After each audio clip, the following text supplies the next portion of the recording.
Praise the lord. దేవుని ఉన్నతమైన నామమునకు మహిమ కలుగునుగాక.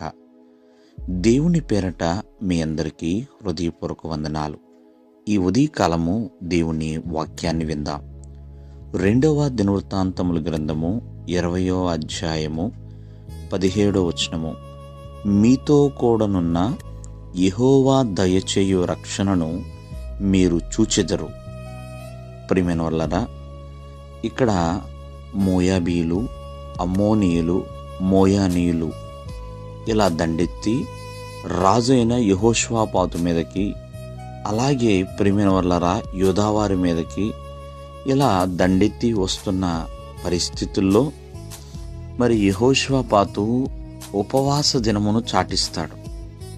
వారు ఉపవాసం ఉండి ప్రార్థన చేసిన తర్వాత మరి దేవుడు తన యొక్క మరి యాజకుడి చేత చెప్పిస్తున్న చక్కటి మాట అండి.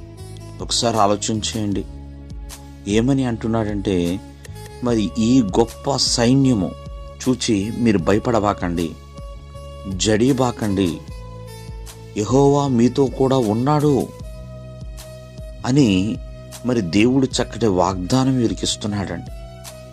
ఎందుకనంటే యెహోవా దయచేయు రక్షణను మీరు చూచెదరు అని.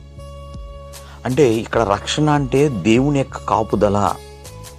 ఆ శత్రువుల చేతిలో నుంచి నేను రక్షిస్తాను. ఎవరైతే దండెత్తి వచ్చారో వారి చేతుల్లోంచి, వారి చేతుల్లో చిక్కబడకుండా, వారి చేతుల్లో బందీలుగా ఉండకుండా, వారి చేతుల్లో చనిపోకుండా నేను మిమ్మల్ని కాపాడుతాను అని దేవుడు వాగ్దానం ఇస్తున్నాడు. కాబట్టి ఈ యుద్ధము మీరు చేయటం లేదు అని దేవుడు ఎంతో స్పష్టముగా ఆనాటి యోధా వారికి, యెరూషలేము వాసులకి దేవుడు తెలియజేస్తున్నాడండి. కావున మన యొక్క జీవితంలో కూడా మరి ఎన్నో యుద్ధ వాతావరణాలు ఉంటాయండి. అన్నిసార్లు నీవు పోరాడాల్సిన పని లేదండి. ప్రార్థన చేయి. వీళ్ళు నేర్చుకున్నది ఉపవాసం ఉండి ప్రార్థన చేశారు. వారి యొక్క ఉపవాస ప్రార్థన వారితో కూడా దేవుడు ఉండునట్లుగా చేసిందండి. వారి పక్షాన దేవుడు యుద్ధము చేసే విధముగా చేసింది.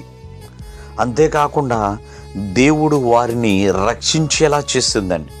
ఎందుకంటే ఆయన కాపాడువాడు, రక్షించువాడు, విడిపించువాడండి. సంరక్షణ మనకు అనుగ్రహించే దేవుడు.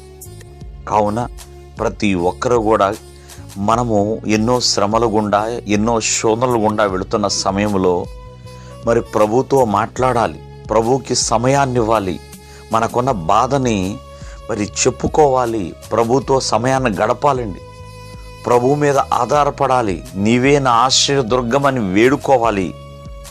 కావున ఉదయకాలం ముందు ఆలోచించండి. వీరు చేసిన పని అదేనండి. అంతే, వెంటనే ఉన్నాడు యెహోవా మీతో కూడా ఉన్నాడు అని. ఆయన దయచేసే రక్షణ మీరు చూచెదరు అని. కాబట్టి దేవుడు ప్రతి ఒక్కరికి రక్షణ దయచేవాడు. దేవుడు మిమ్మల్ని ఆశీర్వదించునుగాక. ఆమేన్.